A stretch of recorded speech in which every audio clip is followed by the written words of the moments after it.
There's one food that you must avoid in order to overcome Alzheimer's. In fact, I don't think you can actually even improve Alzheimer's symptoms if you continue to consume this one food. With Alzheimer's, we have this fire going on in the brain. We have inflammation, amyloid plaquing, neurofibrillary tangles, which is basically like this big ball of fishing line that develops right after the plaquing. So they both work together. And then the immune reaction to that creates a tremendous amount of inflammation, and all these neurons start dying. But out of all the factors that can influence Alzheimer's, positive or negative, what you eat is the most important thing. Here's some information that you probably have never heard before. Insulin is neuroprotective. It actually protects your brain cell.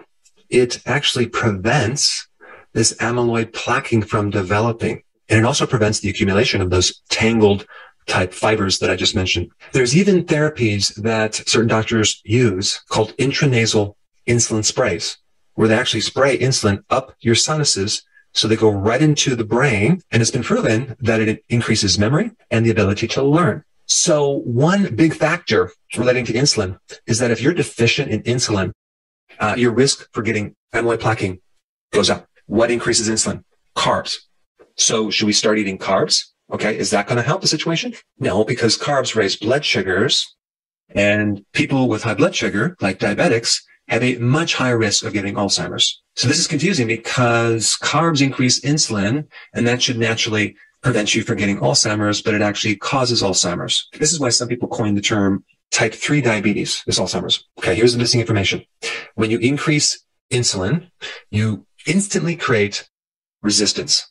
The body starts to protect you against this excess insulin, and it leads to insulin resistance. Okay.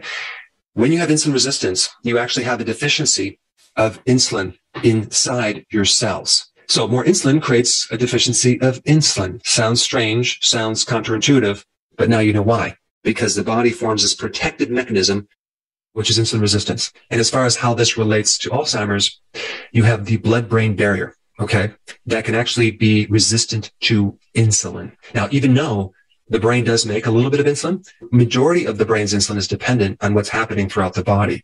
So just as a diabetic develops insulin resistance throughout the body, the brain can also develop insulin resistance as well, especially in the blood-brain barrier. So insulin resistance is the most important thing you need to understand. So many people don't understand this, and they're unknowingly making things worse by feeding their parents and grandparents the wrong food, because the number one thing that will increase insulin is carbs. Okay. I'm not talking about vegetable carbohydrates.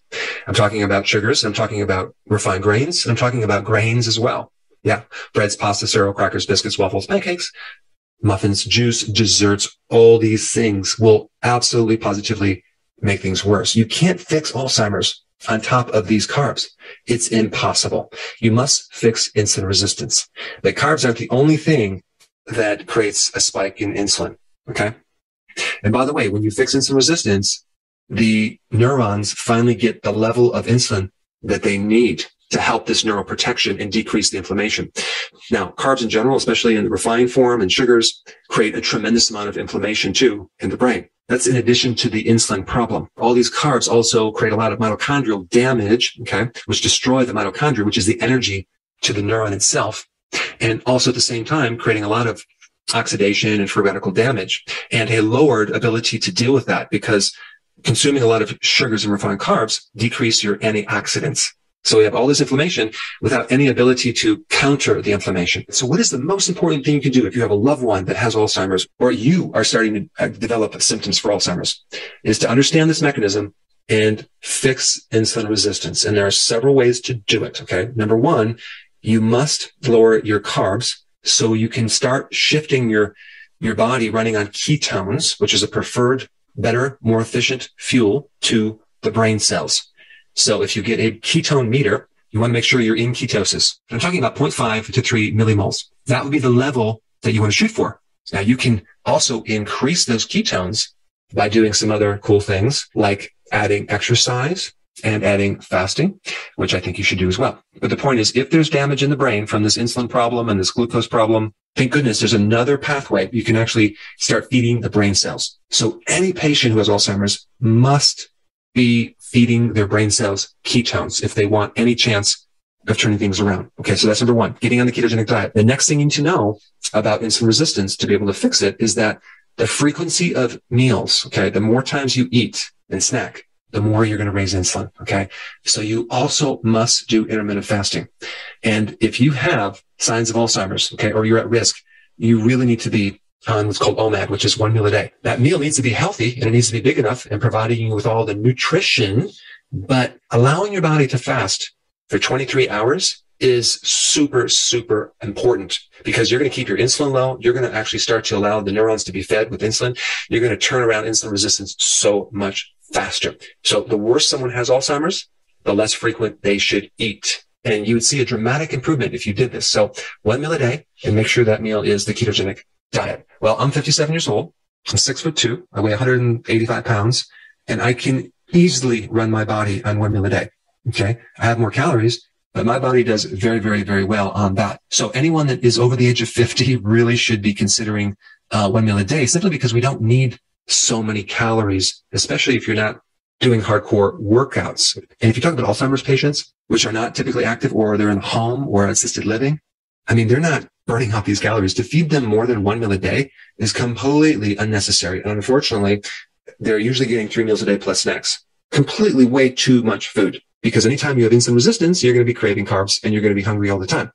But as soon as you do 1 meal a day, you convert the body over to ketones and the hunger goes away and the cravings go away and it makes it really easy to do. And the fourth thing is to make sure that meal is really healthy and nutrient dense. The next thing you need to know, do whatever you can to lower stress. Stress activates cortisol. Another name for cortisol is glucocorticoids, which has to do with glucose. So in other words, anytime you increase cortisol, you increase glucose, and not because you're eating sugar, just because your body's in a stress state.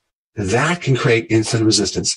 That can create even diabetes. So people that go through stress chronically, or they're taking prednisone or some type of synthetic cortisone for pain, wow, it's like eating sugar. There's a lot of things you can do. I just want you to get the concept. You want to lower the stress. The points I just mentioned are like a requirement from any plan if you're trying to turn this Alzheimer's around. And the next most important video to watch would be that video I did on what to eat. Okay, what would that 1 meal a day consist of to be healthy? And I put that video up right here.